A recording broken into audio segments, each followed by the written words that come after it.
ஷாம்புங்கிறது நம்ம அழுக்க நீக்கிறதுக்காக பயன்படுத்துறது ஒரு 15 நாளைக்கு ஒருக்க பயன்படுத்தினா போதும்.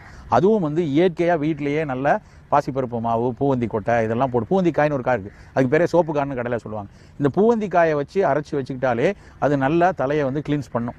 அந்த பூவந்திக்காய் வந்து சினிமாவில் காட்டுற மாதிரி இல்லை வந்து விளம்பரங்களில் காட்டுற மாதிரி மிக அதிக அளவில் நுரைக்காது. நம்ம நுரைக்கணுங்கிற அவசியமும் கிடையாது. நல்ல புசு புசுன்னு நுரை வந்தால் அதில் வந்து முடி ரொம்ப பிரமாதமாக ஆயிரும் அப்படின்னு நம்ம தவறாக ஒரு கற்பிதம் ஏற்பட்டிருக்கும். நமக்கு அந்த அழுக்கு அந்த சாப்போனின்ஸ் வழியாக கரைஞ்சி வெளியே போகணும். அந்த சாப்போனின்ஸ் அப்படிங்கிற சோப்புங்கிற வார்த்தையே அதுலேருந்து வந்து அதான்.